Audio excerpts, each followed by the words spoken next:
Good afternoon. You're listening to Gambling with an Edge. Now here are your hosts, Bob Dancer and Richard Munchkin. Good afternoon. Welcome to Gambling with an Edge. I'm Bob Dancer. And I'm Richard Munchkin. Today, our guests are Colin Jones and David Drury, talking about the brand new book of blackjack stories called Tales from the Felt. Colin and David, welcome to Gambling with an Edge. Thanks for having us. Thank you. Before we talk to Colin and David, Richard has an email that he'd like to share with you. Yeah, so a couple of weeks ago, well, first of all, before I say that, this show is dropping on Thanksgiving, so I just want to say a happy Thanksgiving to all of our listeners. But a couple of weeks ago, Jimmy Jazz was on the show, and I got the following email. He said, I remember one of Jimmy's first appearances on Gambling with an Edge. I was spending on a debit card like a sucker. In recent years, I've averaged 13% plus on every dollar spent, and my girlfriend and I had earned several million miles without manufactured spending, just optimization. I've turned countless friends onto the points game and get many happy texts every month from lounges and beaches. Thanks again to Gambling with an Edge. So I just wanted to say that we love hearing stories like that. If we can turn people into or find ways of making money for people, that is the sort of best thing that this show can do. And so I just wanted to share that email with everybody, and maybe it'll give you some ideas about ways that you can go out and get an edge. Yeah, extra money from credit cards spends the same as extra money from playing a game a little bit better. So it's all basically the same thing. Yeah, I happen to know that this particular person also went on to make a lot of money in sports and other things from listening to the show. So, yeah, it can happen. All right, Colin and David, tell us how this book came about and what were the respective roles of the two of you in creating the book. Yeah, this was an idea that was kind of bouncing around in my head for a few years. I think it started with I was trying to think of something cool to create for people that had been members for several years at Blackjack Apprenticeship. I don't know. I just thought like, oh, that would be cool. When someone reaches the 5-year mark or something, if they got a cool thing in the mail, and then it turned into, it could be a collection of short stories. And then it turned into, it could have illustrations. And I shared the idea with David, who is a very talented short story writer, and him and me and a couple other guys, Joe 748, who's been on your guys' show, SD1, who's been on your show. They were like, Colin, let's, make it happen. And that was where it started. And maybe David, you could share the roles. Yes. Well, we were a little 3-person machine. Colin sort of doing the grunt work of publisher who's scotch taping everything together. Myself as editor, and Joe sort of oversaw the layout and illustration portion of it. So, we were sort of off and running. I think at the start we knew a few people we wanted to have in the book. We knew we each could have a story to contribute if need be. And so we started reaching out to people we knew who had great stories to tell. How did you select true stories as opposed to fictional stories? Well, when I had this idea, I think one of the things is I've got all these friends that are professional gamblers, and they all have these stories that I'll hear them tell. And it's like, this is so good. Other people need to hear this, but then they don't want to write a book. And maybe they don't have enough stories for an entire, memoir, a 300-page memoir, but they've got a great story. They might have 5 great stories. And so that was where the idea was like, well, share one of your favorite stories with us. And, and then we'll put this collection together. I don't know many of my AP friends that have a lot of great fiction stories, other than maybe David. Yeah, I have Thanks a to. lot. I've often said that we're only in this for the stories, and because and so I loved the idea immediately, and a part of why I love Gambling with an Edge is hearing the stories people have. And for me, to me, the true stories are more interesting and compelling than fiction a lot of the time. It's true, Can I ask? especially in the realm of people confronting the casino. All kinds of things can happen, you know. Can I ask if either of you guys, Bob or Richard, had a favorite story? Yeah, are you Had a talking about favorite story favorite in this story? book? Oh, in the book when you read it. Oh wow. Okay. I Uh, liked all of well, I like the collection. I had heard Richard's story in a couple different formats before, but we've been podcast partners for years and in the same storytelling groups and where we worked on his story where so he would tell it stand up style in competitions. So Richard's story I'd heard, but all the other ones were new to me. And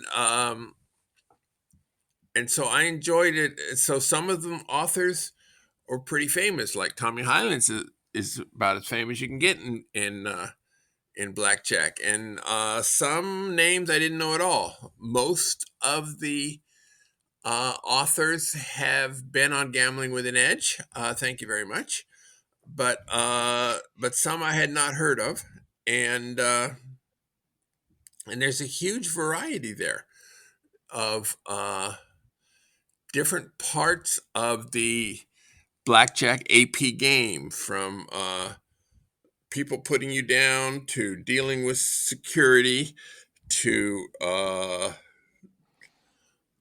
almost getting busted to a variety of things. There's a lot to the blackjack experience and the gambling experience other than just um, +1 and -1.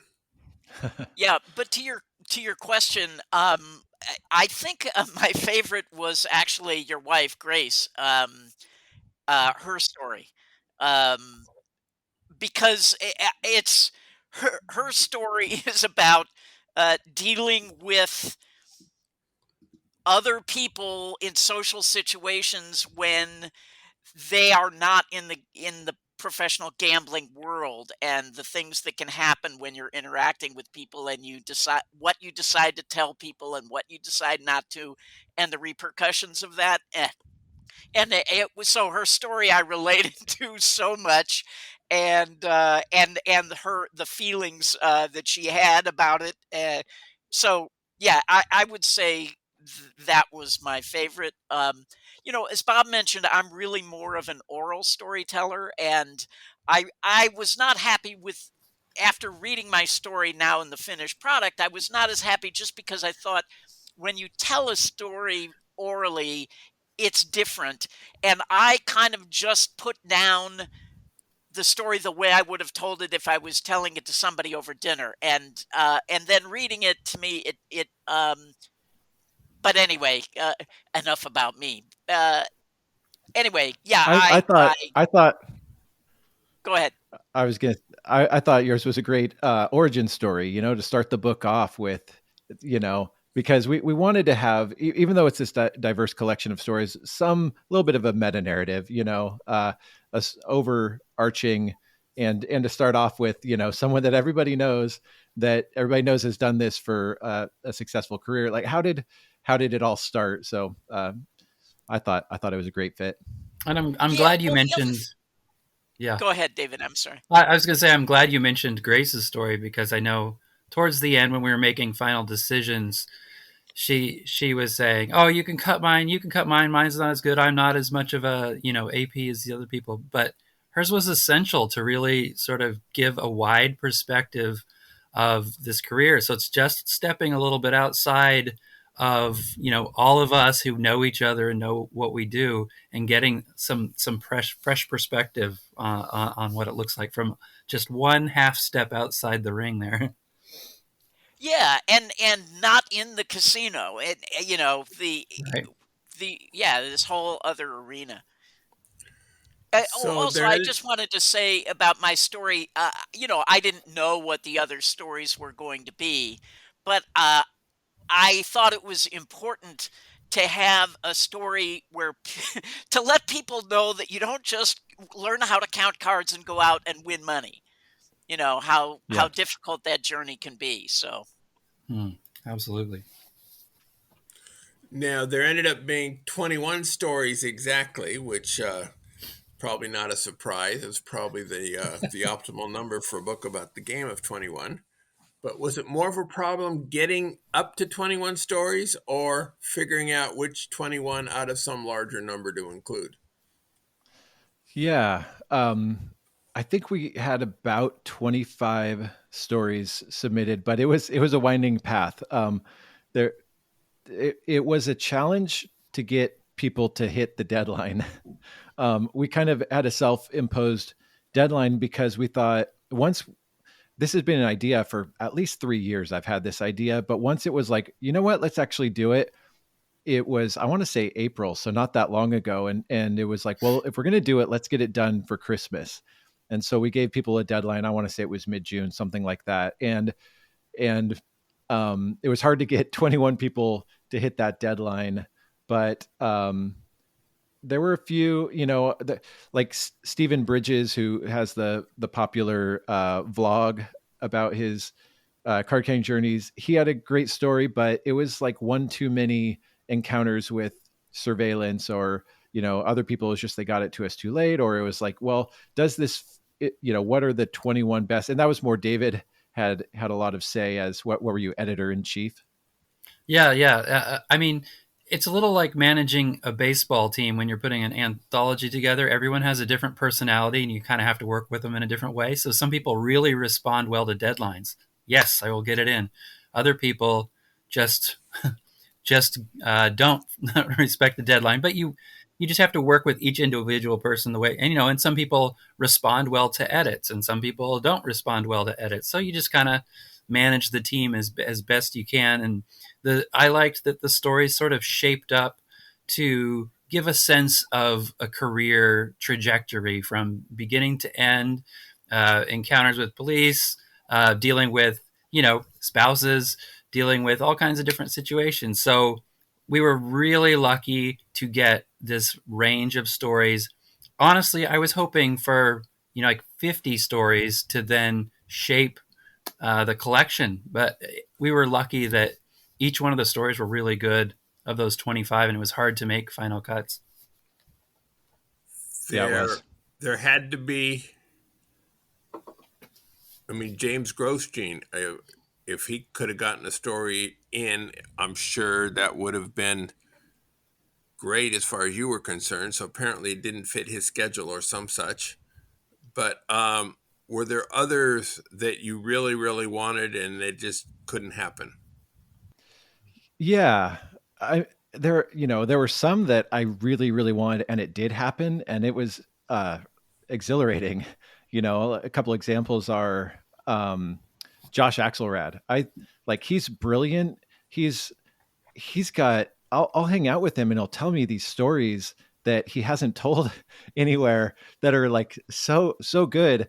And and I thought his book was excellent. And I thought, well, that would be awesome if he did. And he did. He hit the deadline like on the day.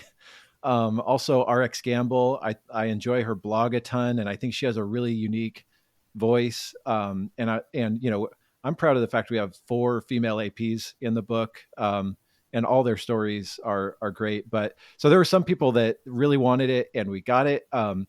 And then there were other people that I asked and was hoping, but they just said they couldn't. Like Grosjean, I reached out to him, and he said, yeah, it's not likely with my schedule. I asked Anthony Curtis, and he said, he actually told me at the Blackjack Ball, he's like, hey, I'm sorry I couldn't do that.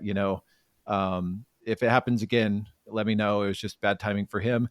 And then other people that I felt really bad saying no, but they got it to us when we already had illustration. And, we're paying out of pocket for these illustrations. It was just too late to change course. So yeah, there were some tough ones we didn't receive and some tough no's, and then some that were like, I couldn't believe they actually got us a story on time. Did you ask Now, Ed the Thorpe? book, No, I didn't ask Ed Thorpe. I just assumed that he wouldn't be interested. But I think that if this did ever happen again, which I have no idea, there's going to have to be a lot of books sold to cover the expenses to make any money for charity. But if it does well enough that we do this again, I think people might have an idea of what we're asking for. It might be a little easier to say, "Oh, okay, I get it," and then Yeah. maybe we could ask some more people. yeah, if you do a volume 2, ask me. I was an AP blackjack player for, I don't know, almost a year and a half before I ran off to video poker. And my story would deal with coupon hustling or play 4 hours and get $80 worth of these non-negotiable chips and at a lot of different casinos. And that was the way I was making it in the blackjack world. And so you Actually, had no stories. he's told a story on the air about gaming, wanting to bust a cheating dealer, and him being in the not being on the table, and they kept waiting for him to leave, and he wouldn't leave. So, but anyway, Yeah, that's yeah, enough about that Bob. oh, I thought I was just getting warmed up on that subject. But anyway, if you're going Yeah. to do it again, call me, and we do have a couple of stories. Well, help us sell 2,000 copies, and then we'll be in the black enough that maybe we'll do a volume 2 in a couple of years. Well, good. Then sounds like that's what we're trying to do right now. Now, is the book physically available now? Yeah, and thank you guys for forcing me to get it available for pre-sale. You guys wanted to record this today, and so we spent yesterday getting it up, and we opened up pre-sales yesterday afternoon. So right now it's only a hardcover. Part of this idea was that it was going to be a physical product and something that you would want to look at, really like a coffee table book. There's a lot of great blackjack books, but something that would be, enjoyable to hold and to thumb through, and your family, your friends, you could show it to people, they could read a story or just enjoy the pictures. And so it's only available as a hardcover right now. Maybe down the road, we'll make it available in other formats, but we got a lot of hardcovers to sell first. And make a great Christmas gift. And I have to say, by the way, I really like the illustrations. I didn't know what Cool. to expect when you said it was going to be illustrated. But yeah, I thought it turned out really good. Oh, that's great. Yeah, and we could thank Joe748 for that. I asked him early on if he'd be kind of our art director, because I'm not visually talented in any ways, and I didn't know what to expect either. But I think it turned out really fun. We didn't just want 21 pictures of people sitting at blackjack tables. Like that's going to get dull really fast. So they got more abstract with it, and hopefully people enjoy that. And we said it's for charity. Did we say what charity it's for? Yeah, it's for the Blackjack Hall of Fame 501c3. So, like I said, initially this was something like, oh, it'd be cool to have something for our most, longstanding members. And then it was like, well, can't spend 5 figures producing something to give away to a small handful of people. So then it was like, well, this has to pay for itself. But then I was really struggling with, how do I ask Blackjack Hall of Famers or blackjack authors or even my friends that are worth, hundreds of dollars an hour at the tables to give me their time, their story, for me to then profit off of it. And I was kind of stuck on that for a while, thinking through. I was like, why don't we just do it for charity? And once I had that thought, it was a no-brainer to do it for the Blackjack Hall of Fame 501c3, because that's something I would think any of us can get behind, is to help people that have been negatively impacted by gambling. So that's how that came about, and that's what the charity is. And And How much is the book, and how do people get it? Yeah, it's $40 for the book. There's like a collection of bonuses we put together. So 3 of the stories that didn't make the cut, and we have this video we recorded a while back. It's like 18 of 18 back off stories. So about half a dozen of my friends told their favorite back off stories on video, and then we're also going to do like a print of one of the illustrations. So for an extra $10, you can get all these bonuses, and that's really just to help us get break even with the book a little faster. So it's $50 if you want all of it, $40 for just the book. It's available on blackjackapprenticeship.com. It's maybe you guys could put the link in the show notes, because typing it out on someone's phone, blackjackapprenticeship.com/tales from the felt. It's also the store is just store.blackjackapprenticeship.com, and it's right there towards the top. And that's the only place we're selling it right now. And really the reason for that is that, if we sell it on Amazon, they take a pretty significant cut. And the margins, I don't know if you guys know this, the margins on books are slim, especially I'm sure Anthony Curtis and I could sit down and have a beer and he could tell me everything I did wrong in this process. But this is our first book, and I'm sure we've made all sorts of mistakes. But, if we sell it on Amazon right now, it's going to be even harder to get into the money for the nonprofit. So we're just selling it on Blackjack Apprenticeship right now. Well, and that, that's another thing, is that we set our bar pretty high. When you do a coffee table book, coffee table books are beautiful, and there's a reason they're not on the shelf. They're on the coffee table, which is that they need to look, feel good, everything. And we needed to up our game, and we came out with a really great looking book. So everybody really needs to see what this thing looks like. Yeah. And I could imagine AP saying $40, $40 for a book. That's outlandish. And I get it, like I'm as cheap as the next AP, but it really came down to the number of copies we'd have to sell to get in the money for the nonprofit if it were, $30 versus 40. So if people are feeling a little bit of sticker shock, hey, it's for a good cause. And it's, what? It's less than $2 per story. But wait, there's more. all right, so we are now going to take a brief commercial break, and then we'll be back talking to Colin Jones and David Drury and about Tales from the Felt. The South Point has more than 10,000 games returning at least 99%. This is more such games than anyone else has. The November promotion is half-price Walmart gift cards. I've been talking about this for a while, and this is going to end on November 30th.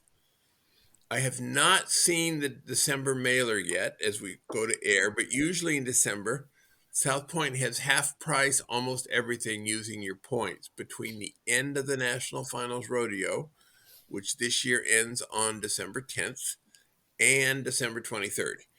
If you use your slot club points, you can have earned those points anytime in the past. As long as you have them, you can get half price on things like rooms, meals, gift shop, movies, bowling, New Year's Eve tickets, etc. Now, I don't know for sure that it's going to be the promotion this year, but as a gambling man, I like my chances for being correct on this. By next week's show, I'll know for sure. If you're serious about card counting, the Blackjack Apprenticeship membership is a great way to learn, train, network, and get the resources you need to succeed. We've had quite a few guests on Gambling with an Edge who exclusively trained and got their start through Blackjack Apprenticeship. Check out the website at blackjackapprenticeship.com. They have member forums, training software, and guides to help you learn. They also have the book we're talking about today. So that's blackjackapprenticeship.com, and you will find a link in the show notes. Videopoker.com is the best place to play lots of games. If you sign up for the Gold membership, $8.95 a month or $79.95 a year, this allows you to get correction on many of the games. The game of the week is Wheel Poker with Quick Quads. This is a 7 coins per line game, which is 1 extra coin for the wheel and 1 extra coin for the quick quads. A quick quad is a three of a kind, and the other two add up to the same rank as the three of a kind, such as 3-3-3-2 ace, or maybe 8-8-8-4-4. The wheel spins average 157.5 coins, and you get it for every four of a kind and every quick quad. The double bonus version at the South Point returns 99.8%, and it's available for triple play and 5-play quarters, meaning $5.25 and $8.75. This is a comfortable price range for many players. The strategy may be worked out using the wizardofodds.com video poker strategy calculator, which is the only quick quad strategy calculator I know about where you can input a pay schedule. It's accurate, it's free, and it's online, which is an attractive combination. Also on videopoker.com, there is a free downloadable, a quick guide to quick quads, written by me and Glenn Richards, and it tells you the basics of quick quads as to what it's all about. It doesn't cover this game in particular, but it gives you the basics, and once you understand the basics, you can figure it out. If you're interested, Go ahead.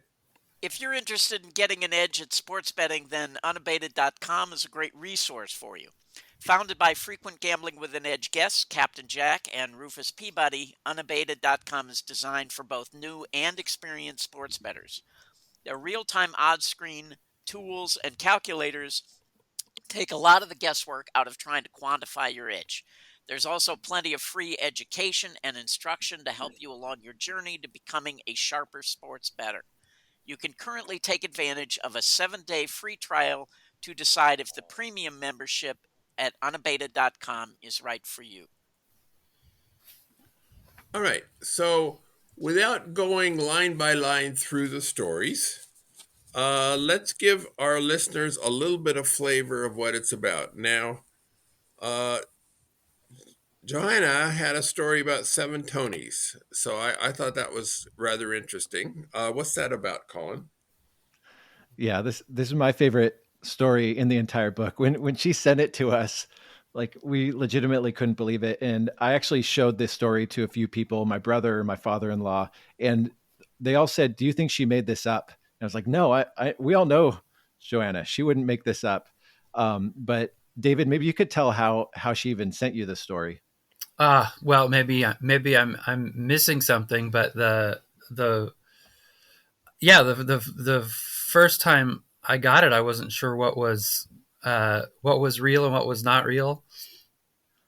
But it's just an incredible story, and with a group like this, you're going to have already 21 people who have amazing, crazy, sort of on the edge of danger sorts of stories, but this one was really over the top.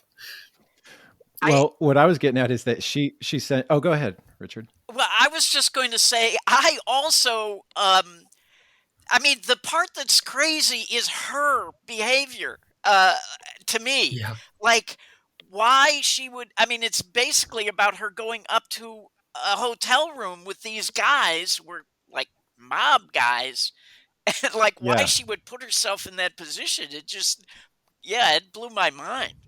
And I was just saying during the break that kind of there are 4 women in the book, and all 4 of their stories kind of stood out the most to me.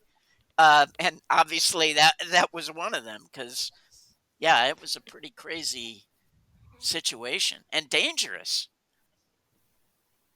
Yeah. And she what I was hinting at with David is she called and just left him a long voicemail. She's like, "Well, here's some of my favorite stories." And one of them was this one. And it was like unbelievable that she basically her backstory at the blackjack table resulted in the mob getting on her side and trying to take care of a problem for her. And then how she got out of it. That was my favorite story. But also, we've got we've got Sassy Red, and she had a few stories that she sent us, but hers is called the Mansplainer, and I imagine it's like very relatable for any female AP. RX Gamble has kind of the most like hard to read story of being roughed up by a casino. I can't imagine what that was like very early in her career. And then we already mentioned my wife's story, which is kind of her. It was early in my career. She's more on the sidelines, but having to deal with being the significant other of an AP.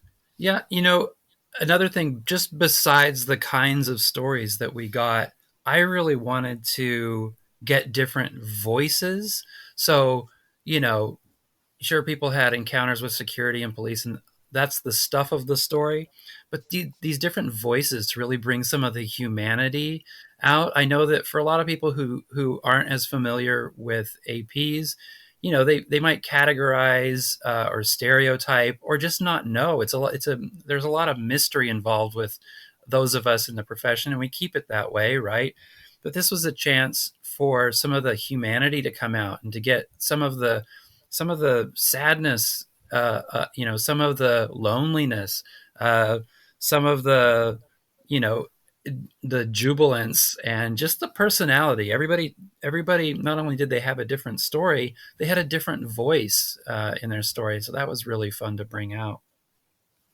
Yeah, that was one of the fun parts. We didn't want just like 21 stories and I placed this gigantic bet and then I split 4 times, we wanted just the full gamut of experiences. And I think that people delivered. Even Hit A7, his story, it has nothing to do with blackjack, but I think it actually, I first saw his story in the form of a very short text message. And it was like, you know what? Every advantage player can relate to the emotions he was going through. Just tens of thousands of dollars in his pockets and then struggling for a decision that had to do with pocket change. Oh yeah, where he couldn't afford the 35 cents for his pizza or whatever. Yeah. Do I break another 10 strap for this pizza? Yeah. So I don't want to spoil it, but yeah, he did a good job, building up to it. Yeah, I work with people on telling stories, orally, and I can't tell you how many people say things like, "Oh, well, I don't have any stories. My life is boring. Nothing happens to me." And then, but once you start digging with people, everybody has got incredible stories, and especially professional gamblers, which is the whole reason I wrote my book in the first place. I mean, I was reading a book of interviews and I thought, oh my God, gamblers are way more interesting than these people. And yeah, that's how my book started. Yeah, in writing, there's an expression that's nothing is boring, which is well observed. And I found it to be true that sometimes I'm like, oh, I don't have a story. But then when I really sit down and just enter a moment and to remember the details, there are so many stories that come to life, which we just kind of put on the shelf as, normal or boring, which if you bring the characters to life in the story and the way that the, room smelled and the way that the lights did this and the way that the person knocked over their drink, suddenly things can kind of spring to life. Yeah. So, Richard, I actually want to ask you a question. But the story you told in this book is basically how you got started. But you also have a really interesting story about you and Darryl being in Poland, several stories there, or you and Darryl being in London and Scotland Yard interviewing and stuff like that. So, how did you decide which story to tell? Yeah, I'm a person who collects stories, so that was a real decision about what story do I tell, and I chose this one kind of for the reasons that Colin was talking about. To have an origin story, how I got started.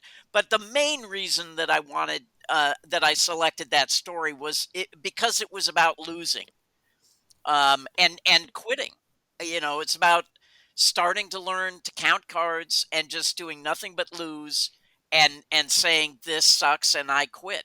And because I think people need to hear that. They need to hear that you know that it's not going to be easy.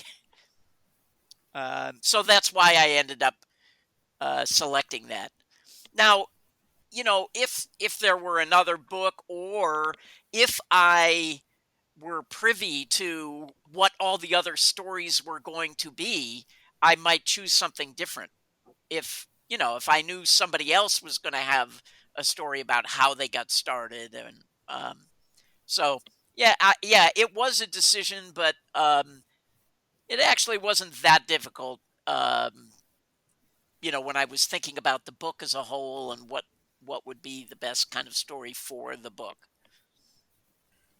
And David, your story takes place on a riverboat where some suspicious guys are chasing you, and so you get into a foot race on a riverboat where, of course, there's not a whole lot of place to run. That was like an interesting premise. It's like, oh, okay, good. I want to find out what happens here. Sure And enough. so, yeah, it was a go ahead.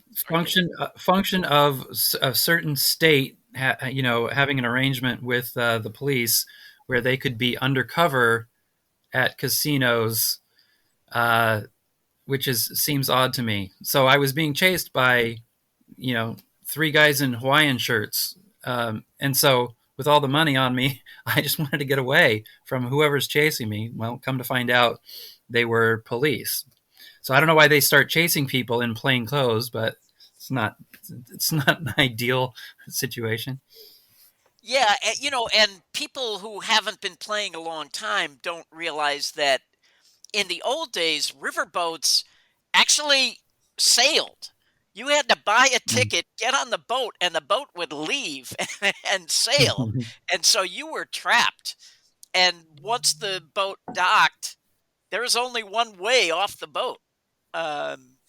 So, yeah, things have That's right. changed over the years.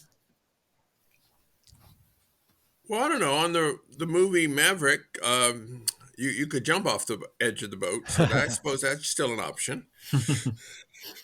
So there's at least two ways off. They're pretty well sealed. I don't think there are even windows, which also turns them into smoke boxes. They are some of the stinkiest casinos on earth. All right. So we want to thank both Colin and David for telling us about their book. It is a worthy book. It's a worthy cause. So consider it for getting a Christmas present for yourself or your friends. At the end of our show. Wait, I'm sorry. When Yes. will the book, do you think, be ready to ship? Yeah, it's at the printers now, and they said 2 to 3 weeks. And so, yeah, it should be shipping when this airs. It should be shipping in 2 weeks. So in time for Christmas. Yeah. Oh, yeah. Absolutely. And like I don't know if I mentioned this. We only did a limited number of copies. So, hey, act now. Although worst push comes to shove, they can print another limited number of copies should there be the demand. I don't know if we'll do another print of hardcover. But we'll see. Yeah, if there's enough demand, sure, of course we would. All right. At the end of our show, we have a recommended section where the host and sometimes the guest recommend something to our audience. So, Richard, do you have a recommended for our audience this week? Yeah, my recommended this week is an album called The Gift of the Magi, and it's by Darryl Purpose. It's a collection of holiday songs. It is not a Christmas album. That the songs are not songs you have heard before, with one exception. There's an instrumental of the first Noel, but these are non-traditional Christmas songs, but it is a great album and perfect for this time of year. So, um, you can get it wherever you get your music. We'll put a link in the show notes to it. But again, it's called "The Gift of the Magi" by Darryl Purpose. My recommendation is a series of books. I have read them previously and now am enjoying listening to with earphones while I play, all for the second time. And it's the author is Harlan Coben, and it's the Myron Bolitar series. Myron Bolitar is a ex-basketball jock. He's now a sports agent, very wisecracking. His sports agent business, he's helped out by this totally maniacal, perverted financial advisor and a beautiful ex-female wrestler who's his receptionist. Plus, Bolitar is in his early 30s, still lives with his doting and overbearing Jewish parents. It is funny. The cases they solve usually involve murder and are somehow related to some sport. Often basketball doesn't have to be. First three are deal breaker, fadeaway, and drop shot. There are 8 more. I'm about book number 6 on my second read through, and I will make it again through the entire series. So, Colin Jones, do you have a recommended for us? Sure. I'll give 2 quick ones. One is Moneyball the book.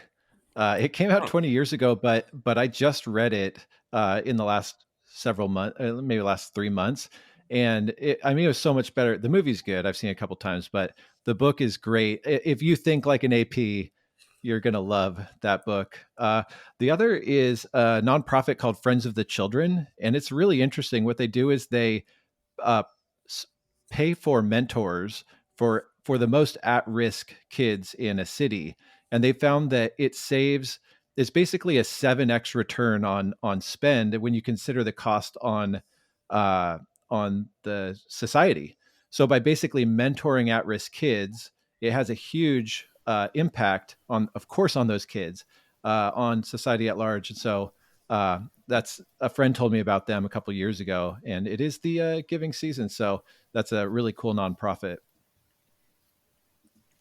David Drury, do you have a recommended or two? Yes, Swatch Watch. When I was in the 80s, I was a teenager, and Swatch watches were all the rage. And I finally got one for my birthday and wore it so much that it turned green, which was a function of the Swatch watches back then. If you wore them enough, your body chemicals would turn them weird colors. Well, time went by, the fad went away, and also wristwatches kind of went away as everybody got cell phones and used that to tell the time. So now I say let's bring back wristwatches, more as an accessory than as a necessary timepiece. And I went back and looked, and of course Swatch is still functioning. They're great timepieces, Swiss and all that. And they have amazing designs and patterns and colors and all these things. So it was fun going back and finding a Swatch watch after all these years. Has it changed color on you? It hasn't changed color. I chose one that was dark. Last time I had one that was light, which would turn green faster. So we'll see. Yeah, well, Was it the watch change colors or your arm change colors? No, my arm wouldn't change colors, but I'd wear it enough that there would be a tan mark, where a tan line where the watch had been. That certainly brings back memories. And I just want to say, Colin, about Moneyball. It's written by Michael Lewis, and he is one of my favorite authors. You cannot go wrong with any of his books. He's fantastic. Yeah, he also wrote The Big Short. Yeah. Lots of them. Great. And it's about Billy Bean, who's been in the news recently as he's no longer doing what he did when he's in when he was making the player decisions for the Oakland Athletics. He's been moved up. He's been promoted, which is sometimes means demoted, but it's a great read. All right. Thank you, Colin. Thank you, David. And thank you, Richard. Go out and hit lots of royal flushes, everybody. Good day.